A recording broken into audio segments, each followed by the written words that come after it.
Shedeur Sanders addressing the media after officially being named the starter for the rest of the season. Let's get into it. I was just excited, to have that experience to be able to play against him, one of the best. Shedeur, Kevin officially announced that you're going to get to start the final 4 games. Obviously, you're talking about how you think of this opportunity. Does it feel like this is now like a real audition to show that you should be QB entering the 2026 season and maybe the team should consider like doing things right? Yeah, that's a long, deep thought. Like, that's not in my focus. My focus right now is the team we're playing ahead, the Bears. So anything past that I'm not really focused on, honestly. I'm thankful for it, but I'm not content, with my situation, with everything, and with leading this team. Sure. The Bears lead the NFL with 18 interceptions. So as you go through this week, what you have to focus on and how do you just approach that whole situation?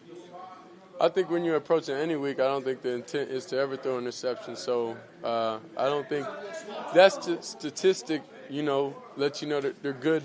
They're a good team, but I think when you approach each and every week, I think that defenders are capable of catching an interception. How about Kevin Byard, just in particular, just how good is he and what do you see in him on film? Yeah, definitely. He's definitely a vet.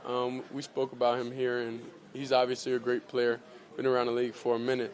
So I have definitely a lot of respect for him. I know that you, before you even got here, you talked about wanting to work on your footwork as one of the areas of your game coming into the league. Your coaches have kind of praised you these past couple weeks for showing improvement in that regard. What does that look like for you in terms of working on that, adjusting some things out there on the field, and how comfortable do you feel after three starts?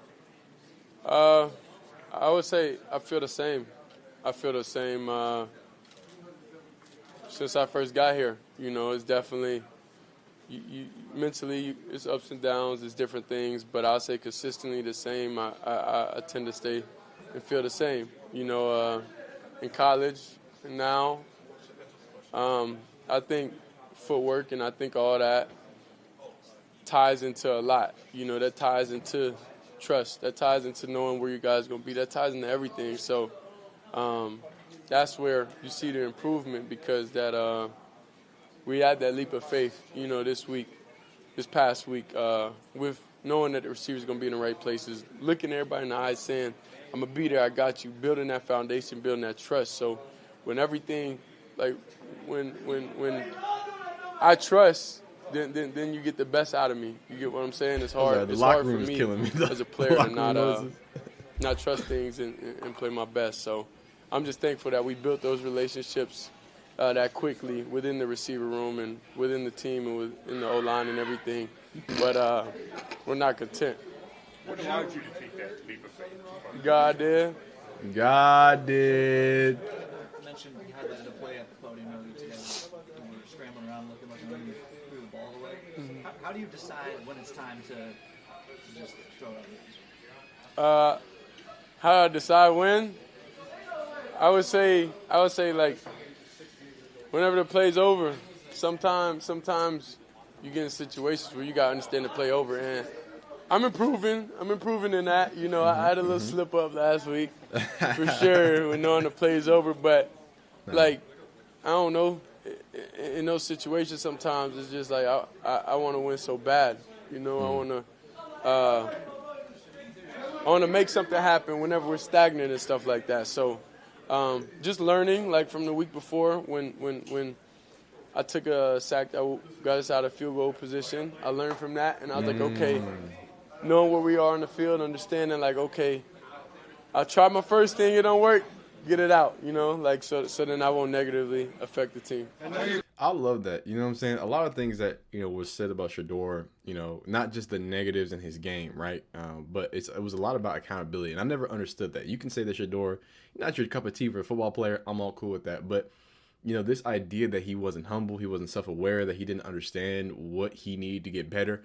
Every single week he gets in front of the media and says, hey, I need to get better here. And then we see improvement. So, it's one thing to say something and have, great answers for the media.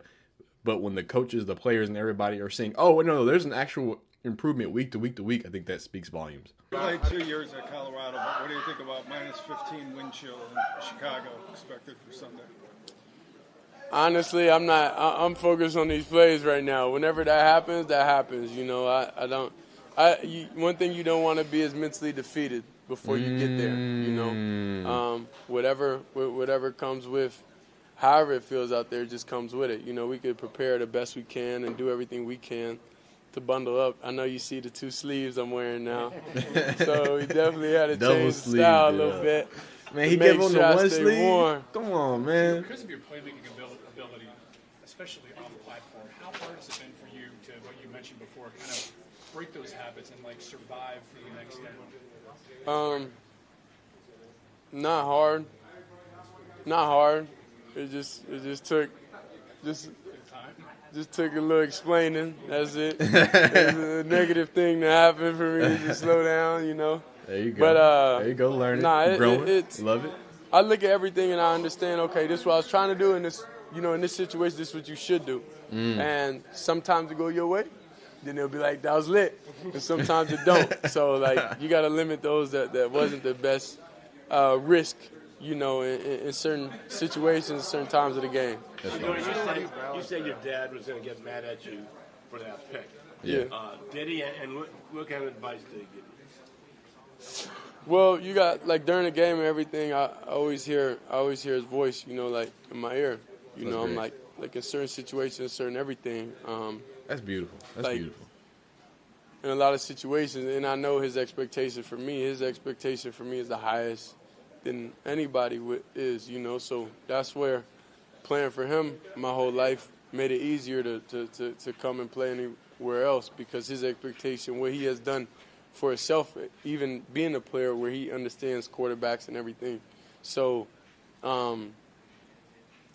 yeah, he definitely, you know, is hard and definitely hard on me. Definitely tell me, you know, get completions. Definitely tell me things like a recap of things, you know, that I need to do better.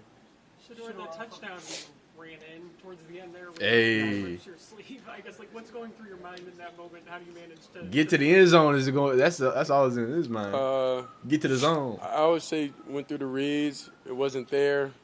And just try to make something happen. You know, when we get in the red zone, when we get in that score zone, it's a different mental shape you in. You know what I'm saying? Like, you trying to do everything because the absolute worst thing, you know, for us that could happen is to kick a field goal.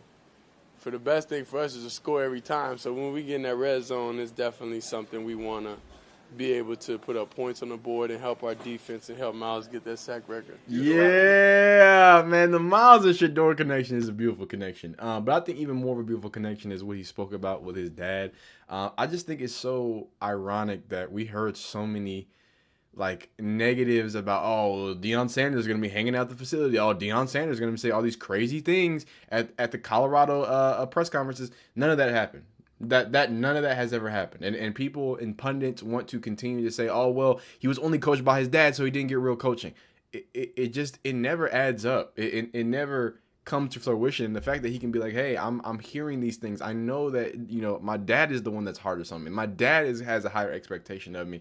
You know, a lot of people tried to victimize Deion Sanders' dad and or Shedeur Sanders' dad, which is crazy because it's like, you know, what did Deion Sanders do for you to try to victimize one of the greatest or try to paint one of the greatest players in the sport history, one of the greatest athletes of all time?